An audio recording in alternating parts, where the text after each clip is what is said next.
Oi, gente! Hoje vamos falar sobre equiparação salarial.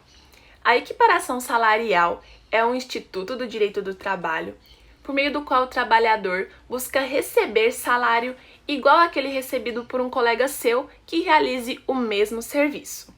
Esse instituto busca garantir que o trabalhador não venha sofrer qualquer tipo de discriminação, sempre respeitando o princípio da isonomia salarial. Mas, antes de tudo, é necessário conhecermos os sujeitos da equiparação salarial. De um lado, nós temos o empregado que busca a equiparação salarial, que será denominado de paragonado. E do outro, nós temos o colega a qual se pretende equiparar, que recebe o nome de paradigma. Ele também é chamado de empregado modelo, empregado padrão ou empregado referência. A equiparação salarial possui alguns requisitos cumulativos, ou seja, na falta de algum desses requisitos, já não é possível o direito à equiparação salarial.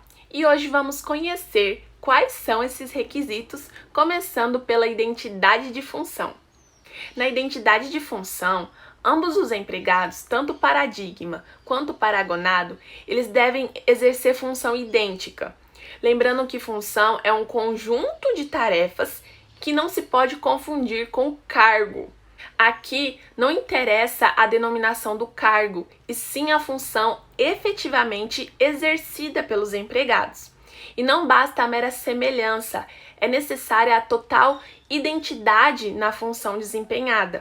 O segundo requisito é a identidade do empregador. O empregador do paradigma e o empregador do paragonado, eles devem ser a mesma pessoa.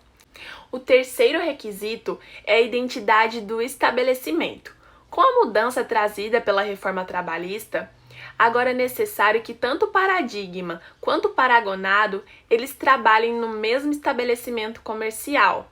Sendo assim, se o empregador possui filiais, mesmo que na mesma cidade, não é mais possível haver a exigência de equiparação salarial. O quarto requisito é a simultaneidade no exercício da função.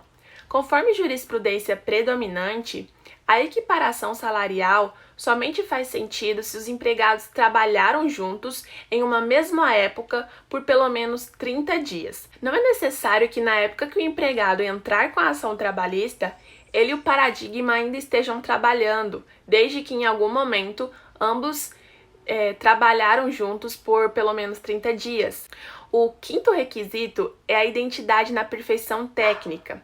Se houver diferença de perfeição técnica entre o trabalho desenvolvido pelo paradigma e pelo paragonado, não há direito à equiparação salarial. Interessante que a jurisprudência ela tem aceitado que pode não haver a equiparação se o empregador comprovar que há maior qualificação técnica profissional do paradigma, como por exemplo graduação ou maior experiência anterior à função. O sexto requisito é a identidade de produtividade. Além de todos os outros requisitos anteriores, eles precisam estar no mesmo nível, exercendo tarefas que tenham a mesma complexidade, com a mesma perfeição técnica e entregando os mesmos resultados. Sétimo requisito é que não haja diferença do tempo de serviço entre os empregados na mesma função superior a 2 anos. Se o tempo de serviço na função for superior a 2 anos, fica impossibilitada a equiparação.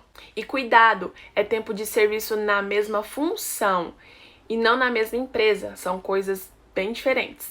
Oitavo e último requisito é a inexistência de quadro de carreira ou planos de cargos e salários. Se a empresa já possui quadros de carreiras ou planos de cargos e salários, não há direito à equiparação salarial. Isso porque, nesse caso, o próprio empregador estabeleceu mecanismos de não discriminação entre os empregados.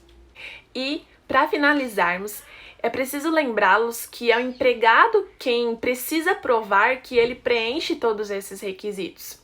E, por outro lado, é o empregador que deve demonstrar qualquer fato impeditivo, modificativo ou extintivo do direito à equiparação salarial.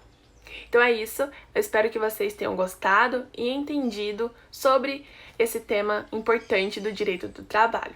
Tchau!